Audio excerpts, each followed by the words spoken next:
G'day everyone and welcome back to the channel. In this episode of LEGO Investment Review, we are taking a look at the LEGO Elf Clubhouse. Let's review it. Rightio, so this is the set here. We're going to give it a quick overview. So it is the Elf Clubhouse, set number 10275. It is a part of the Icons, which was the Creator Expert. They have just recently changed it. And in Australia, it does retail for $150. The US, it is $100. And in the UK, it is £80. And this set does have 1,197 pieces, 4 minifigs, and was released in October of 2020. So that was just a quick overview of the set. Now, we're going to be going over all the signs that I go through before I make an investment purchase on a LEGO set, just to see if it's going to be good or not. So we're going to go over to Brickset and take a look at the shelf life. Now, as I touched on before, it was released in October 2020, and it is scheduled to retire at the end of this year, which means it will have a little bit over 2 years of shelf life, which is pretty average for these winter holiday sets. So because of the shelf life at about 2 years, it's just going to get a 7 out of 10. If it was a little bit shorter, it'd be higher. If it was out for longer, obviously it'd get a lower rating. But a 7 out of 10 I think is fair for this set. And the next thing I want to touch on is the minifigures. Now in this set there is 4, and all 4 of them are exclusive. So we're going to be going over to Bricklink just to have a look at this. So we're going to go to the minifigures. These are the 4 here, all elves. So the first one here, exclusive as I said, sells for about $6. The next one here sells for about $6 as well, 6, 7. Then we've got this one here, which again about $6, $7. And the last one here with the scarf sells for about $7. So kind of around that $6, $7, $8 mark they sell for. So they're not too expensive. They're not too like collectible wise, but because they are exclusive, I'm just going to give the minifigs a 7 out of 10 for this set. Now I just want to go over the collectability of the set. Now the collectability for this, in my opinion, is very high because it is similar to what the modulars do. Now the modulars release one every year, and this is the same for this one here. This is actually a part, if we go back to Bricklink here, we can see that here it's got the Winter Village collection. Now they release one of these every year, so we can see that from here down 2009, 10, 11, 12, 13, 14, 15, 16, 17, 18, 19, 20, and 21. They release one every year towards the end of the year. So we will have a new one that is getting released probably in the next 4 months, 5 months or so. So they do release one every single year, and it is part, as I said, of that Winter Village collection. So it is very collectible, just like the modulars. So because of the collectability of the set and the fact that they do look so nice and they look nice all built together, I am going to be giving it a 10 out of 10 for collectability. Now the next thing I do want to touch on is just the supply of the set. Now it isn't an exclusive set, which means that it's only sold at the LEGO shop, but it isn't sold everywhere. So this one isn't sold at Target, Kmart's, Big Dubs, etc. But really only stuff like Myer, and I think Toys R Us do sell it as well, and obviously the LEGO shop itself. And it isn't always sold out, but it is kind of hard to find. So the supply, I'm going to be giving a 7 out of 10. And now we're going to touch on the demand, so the demand of the set. So as we can see, it's not out of stock at the moment, and it sometimes is, it sometimes isn't. So it's not always available, which is good, because we don't want a set that's constantly available with heaps of stock. And now we're going to be just going over to Bricklink here, just to see how many have been sold on Bricklink lately. So we can see that the time sold here, 31. So 31 of these sets has been sold in the last 6 months, and we're just going to compare that to a few of the other sets similar to this and around this price point.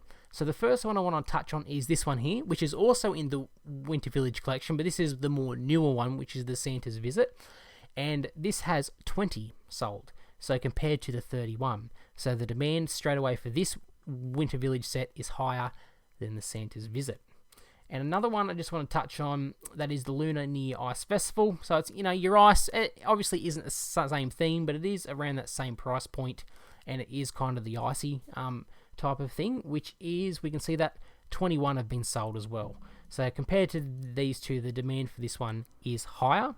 And on eBay, we can see that we've got 1, 2, 3, 4, 5. So only 5 sold in the last about 30 days or so. So not too many. So the demand is there, but it's not off the charts. So because of that, I'm going to be giving it a 6 out of 10, so a little bit above average. 6 out of 10 for the demand. Now I just want to talk about the value on the secondary market. So how much does this sell for other than the retail stores? So Bricklink, it sells for about 130, and on eBay where we just were, retail, pretty much retail, 130, 140, and this is plus postage as well, 150. So it is selling for about that retail price, which on the secondary market for a set that is regularly available is a good sign, because usually you can pick this up for 20% off. At Toys R Us you can at the moment. I think you can pick it up for $120. So because it is already selling at least at retail on eBay and just slightly below on Bricklink, I do like that. It isn't a major thing, but it's just something I do like to look at. So because of that, I'm just going to be giving it a 6 out of 10. Now we're going to just touch on the affordability. As I said, it's 150 in Australia, 100 in the US, and £80 in the UK. So it's kind of there. To me, this is kind of an average price set, 150 for investment wise. It's not too dear, but it isn't obviously too cheap, so you can't go stocking up on as many as you can unless you do have a lot of money. So the affordability is going to get an average of 5 out of 10. Now I just want to touch on the box size itself. How much space is this going to take up? Is it going to be hard to ship because of the weight, because of the size? So we're going to go back to Bricklink, and as we can see, the weight is pretty much 1.3 kilos. And the item dimensions itself is 48 by 28 by 7 centimeters. So it's not the biggest box, but it definitely isn't the smallest box. So I'm going to give it a 4 out of 10 for the box size. So with this, obviously, if the box was really small, like a Brickhead's size, for example, that would get like a 10 out of 10 rating because it doesn't take up too much space and it is very easy to ship. And if it was a big box like the big Millennium Falcon, that would obviously get a 1 out of 10 because it's big, it's bulky, takes up a lot of room, harder to ship. So this isn't as big as that, isn't as small, so a 4 out of 10 is what I'm going to give it. Now the next thing I just want to touch on is the theme. So obviously it's part of that Creator Expert / Icon theme, which is very good. I don't even have to touch on that really because it is a really good theme. It's got the modulars, it's got these ones in it as well, along with many, many other good sets that have performed well. And it is a part of kind of the theme in the theme is the Winter Village collection, which I do love that theme. As I said, it's collectible just like the modulars. So for the theme, it is going to be getting a 10 out of 10. Now we're going to talk about the price per piece. So the price per piece. So how do we work that out? So we need to do the retail price divided by how many pieces. This was here from another one I was doing. So 150 divided by 1197 pieces brings us to about 12.5 cents per piece, which is pretty good, especially here in Australia. So I do like that. So it's going to be getting a 9 out of 10. If it was about 10, 11 cents per piece, it'd be getting a 10 out of 10. And if it was about that 17, 18 cents, that's usually about the average, but it is below that, so a 9 out of 10 it does get. And now we're going to talk about the part out value of the set.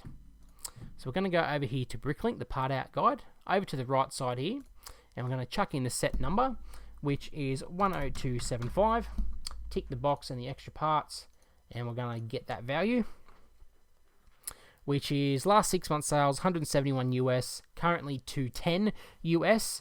So let's just say about 190. We'll meet in the middle. Doesn't have to be perfect. So 190. So I'm going to do 190 USD to Australian. I'll bring that over so you can see as well, which goes to about 273 Australian dollars, which is just slightly below half of what the set is worth. So if it was double, it'd get a 5 out of 10 because that's about the average. But because of that, it's just a bit below. It's going to get a 4.5 out of 10 for the part out value. So the next thing I want to touch on is the chance of a re-release. Do I think it's going to get re-released? No, not really. Very, very, very little chance it will, because as I said, it is a part of that Winter Village collection theme, which is this one here. But the funny thing is that this theme it actually has had a re-release before. You can see here, the Winter Toy Shop was released in 2009. And if we scroll down here a little bit further in 2015, the Winter Toy Shop, and you can see from the images here that they do look very, very similar. But besides that, there hasn't been another set in this theme that has looked similar or did have a re-release. So do I think this one will? No, it won't at all. It will not get a re-release, so I'm going to be giving it a 10 out of 10 for this. If I thought there could be, get a little bit of low score, but it isn't going to get a re-release, so that is good collectible-wise. Now, the last thing I want to touch on is just comparable set performance. Obviously, we can go off of these ones here because they're in the theme. So I've got a few of them up here, which is this one here, which is the Santa's Workshop. Now, the ROI, I have done the figures down here on my sheet below.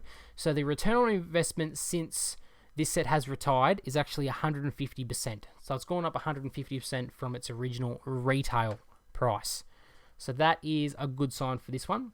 And the other one here I'll just touch on is the Winter Village Station, another one in the theme, which has had 137% return on investment. So not all of them do good as this, but they are all pretty decent sets, just like the modulars. So comparable set performance, I'm going to be giving it a 9 out of 10 because they usually all tend to do good, just like the modulars do.